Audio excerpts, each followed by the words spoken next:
തെക്ക് പടിഞ്ഞാറൻ കാലവർഷത്തിൻ്റെ കാറ്റിൻ്റെ വേഗത കുറഞ്ഞു വരുന്നൊരു അന്തരീക്ഷം സൃഷ്ടിക്കപ്പെട്ടതുകൊണ്ട് 29, 30, 31 തീയതികളിൽ മൺസൂണിൻ്റെ ആദ്യഘട്ടത്തിൽ കേരളത്തിലുണ്ടായ മഴ ഈ ആഴ്ച അത്ര കഠിനമായിട്ട് തുടരില്ല എന്ന് വേണം കാണാനായി. തെക്ക് പടിഞ്ഞാറൻ കാലവർഷത്തിൻ്റെ കാറ്റ് ഏറ്റവും വേഗതയിൽ വീശിയ ഒരു സമയമായിരുന്നു.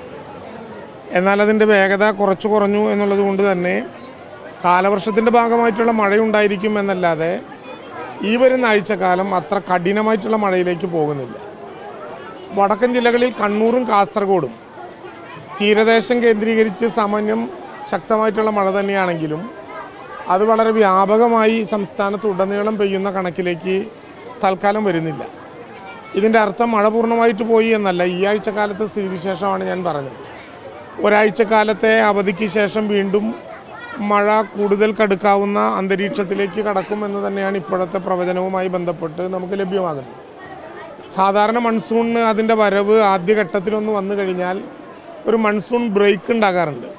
നല്ല ചൂടുള്ളൊരു അന്തരീക്ഷം, മഴ പെയ്തതിന് ശേഷം നല്ല ചൂടുള്ള അന്തരീക്ഷം, അതിലേക്ക് കടക്കാറായിട്ടില്ല. എന്നാൽ ഇടക്കാലത്ത് നേരത്തെ ഉണ്ടായിരുന്ന മഴയിൽ നിന്ന് ചെറിയൊരു കുറവ് സാധാരണ നിലയിൽ വരും എന്നല്ലാതെ മറ്റ് പ്രതിസന്ധികളൊന്നും ഇപ്പോൾ കാണാനില്ല. ഇപ്പോൾ സംസ്ഥാനത്ത് ഇന്നലെ രാത്രി വരെ എടുക്കുന്ന കണക്കനുസരിച്ച് 201 ക്യാമ്പുകൾ ഇതിനകം തയ്യാറായി കഴിഞ്ഞിട്ടുണ്ട്. 201 ക്യാമ്പുകളിലായി 13,995 പേരെ പ്രവേശിക്കേണ്ടി വന്നിട്ടുണ്ട് എന്നാണ് ഇന്നലെ വൈകുന്നേരം വരെയുള്ള നമ്മുടെ കണക്ക്.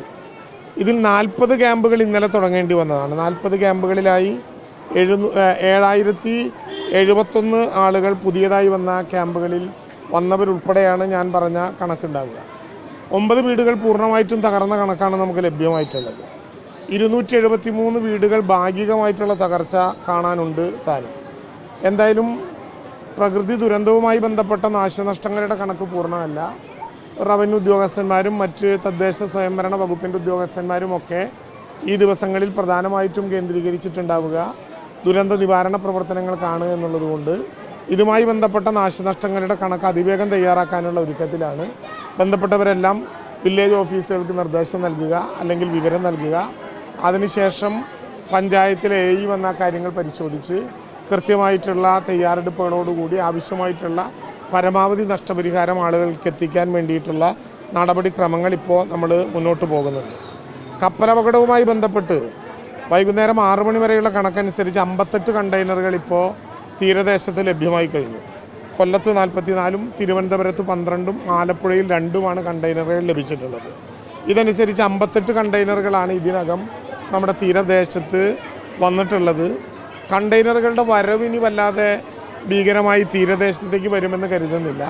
നമ്മൾ നേരത്തെ പറഞ്ഞതുപോലെ MSC ELSA 3യുടെ ഇപ്പോഴുള്ള കപ്പലിൻ്റെ ഏറ്റവും താഴത്തിലുള്ള ദൂരം 51 അടിയും മുകളിലുള്ള സ്ഥലം 31 അടിയുമായതുകൊണ്ട് അതുമായി ബന്ധപ്പെട്ട് വളരെ ഭീകരമായിട്ടുള്ള പ്രശ്നങ്ങൾ ഉണ്ടാകില്ല എന്ന് നേരത്തെ തന്നെ ഞാൻ സൂചിപ്പിച്ചിരുന്നു. അതനുസരിച്ചിട്ടുള്ള പ്രത്യേക ഡൈവേഴ്സ് എത്തി അവർ ഓരോ അറകളുമായിട്ട് ഇപ്പോൾ പരിശോധിച്ചുകൊണ്ടിരിക്കുന്നുണ്ട്. ആ നടപടിക്രമങ്ങൾ വേഗതയിൽ പൂർത്തീകരിക്കുമ്പോൾ കണ്ടെയ്നറിലുള്ള മറ്റ് കണ്ടെയ്നറുകൾ, കപ്പലിലുണ്ടായിരുന്ന മറ്റ് കണ്ടെയ്നറുകൾ എവിടെയെന്നുള്ളതിൻ്റെ പൂർണ്ണമായിട്ടുള്ള വിവരങ്ങൾ നമുക്ക് ലഭ്യമാകാൻ കഴിയും. അമേരിക്ക കേന്ദ്രീകരിച്ചുകൊണ്ടുള്ള TNT കമ്പനിയാണ് ആ പ്രവർത്തനങ്ങൾ നടക്കുന്നത്.